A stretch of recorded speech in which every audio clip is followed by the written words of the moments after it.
سب خوش آمدید آپ کا تعلق شرما ٹی وی میں. سب سے پہلے آپ سے جاننا چاہیں گے کہ جو بجٹ جو پرسوں پیش کیا گیا تو اس حوالے سے بتائیے کہ تھوڑا بہت ڈیٹیلز کیا ایکسپیکٹیشن تھی آپ کی تو اس بجٹ کے حوالے سے, کیونکہ یہ سال کا بجٹ ہوتا ہے, اس پہ ہماری اکنامی ڈپینڈ کرتی ہے. اور پچھلے 2-3 سالوں میں ہمیں دیکھا کہ ہماری جو اکنامی ہے بہت حد تک افیکٹ ہو چکی ہے, جسے ہم دیکھیں گے ٹرانسپورٹ انڈسٹری بہت ہی ہے. تو اس حوالے سے اپنا رد عمل دیجیے اس پہ. پہلے میں آپ کو یہ بتا دوں کہ جو یہ بجٹ ہے بالکل ڈس اپوائنٹنگ بجٹ ہے, بہت ہی زیادہ ڈس اپوائنٹنگ بجٹ ہے. اس کی یہ وجہ ہے, ہم نے پچھلے 2-3 سالوں سے مسلسل یو ٹی گورنمنٹ کو ریکمنڈیشنز دی تھیں اس بجٹ کے حوالے سے کہ کیا کیا کیا جائے جس سے ہماری گروتھ ہو, جس سے ہمارے ریونیوز آ جائیں, جس سے ہمارے اقتصادی مالی حالات جو معاشی حالات ہے وہ بہتر ہو جائے.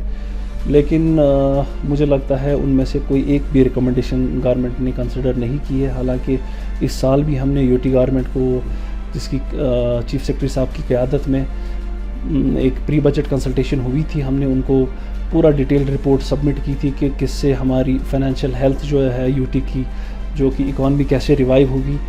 تو اس جو فائنانس منسٹر آف انڈیا نے جو یہ بجٹ کی اناؤنسمنٹ کی, ہم نے پوری امیدیں لگائی تھی ایک اسپیشل بجٹری ایلوکیشن جموں کشمیر کے لیے ہوگی, جس میں ایک کمپریہنسو ریوائول پیکیج کی بات ہو, ٹریڈ اپلفٹمنٹ کی بات ہو, ریونیو جنریشن کی بات ہو, جاب کریشن کی بات ہو, ان امپلائمنٹ ختم کرنے کی بات ہو, ٹیکسز میں رعایت دینے کی بات ہو, یا اوور آل جو اکانومی ہی اسٹیٹ کی وہ ٹھیک کرنے کی بات ہو.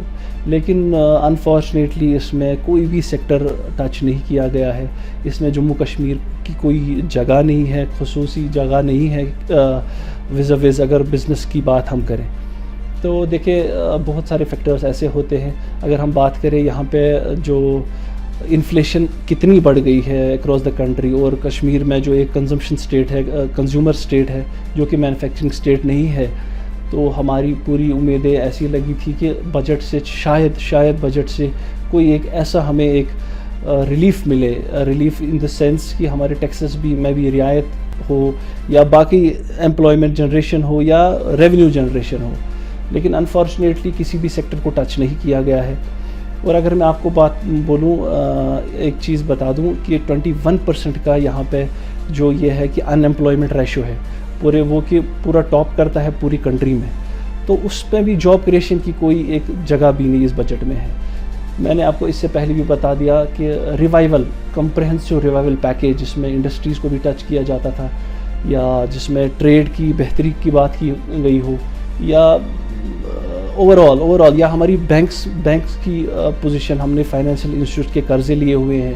اگر آپ کو بتا دوں کتنے 70% of bank accounts have turned to N P As, یا باقی اسٹریسڈ اکاؤنٹ میں چلے جا رہے ہیں.